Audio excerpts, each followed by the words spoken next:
He's afoot. Okay, now that we've reached the end of their first seasons, it's time to settle the debate once and for all. House of the Dragon versus the Rings of Power. Which show wins in a head-to-head matchup? Let's find out. Round 1, the opening credits. Game of Thrones had one of the best opening credit sequences in TV history, and House of the Dragon just kinda did it over again? Disappointing.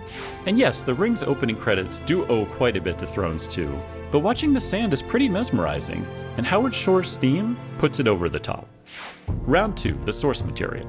Now we're not judging the books themselves. You can't touch the works of J.R.R. Tolkien and George R.R. Martin, but which source material lends itself more to a small screen adaptation? We have to give the edge to Dragon here. The political maneuvering and shocking twists make it ideal for weekly viewing. Round 3, the cast.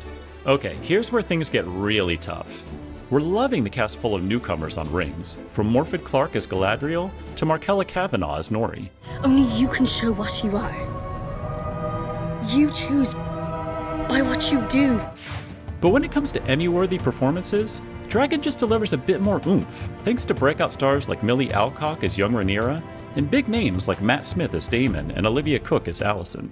He wouldn't hesitate to speak the truth to the king if Otto Hightower was still at hand. You cannot say, my queen, that your father would be impartial in this matter. No, but he would be partial to me.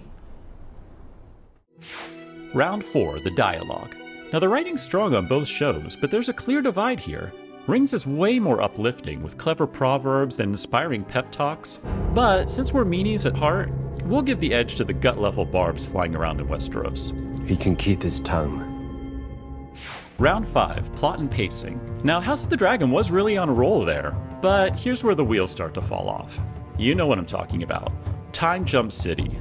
A few years here, a decade there, and that makes it tough to fully invest in the characters and their conflicts. Yes, Rings has dragged in places, but overall, the show built more momentum heading into those big reveals in the season finale. Round 6, production design and visual effects. Now House of the Dragon would win in a landslide if it were up against any other show. I'm good. But Amazon spent tens of millions of dollars on Rings too, and the result is one of the best looking TV shows we've ever seen. Even Peter Jackson's Middle-earth can't compare to what we get here.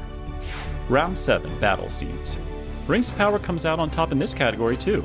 Episode 6's Bloody Battle of the Southlands brought back memories of the classic Game of Thrones episode Hardhome.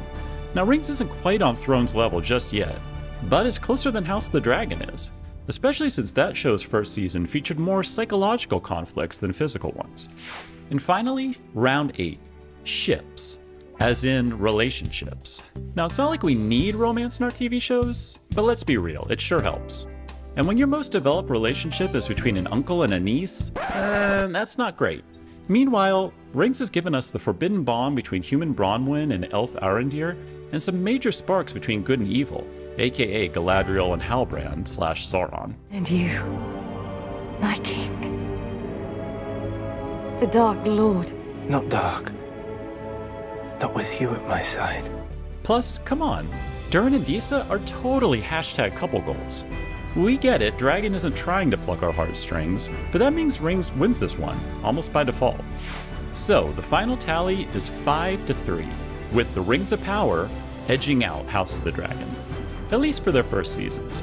But which show wins the head-to-head battle for you? Let us know your take in the comments. For TVLine.com, I'm Dave Nemitz.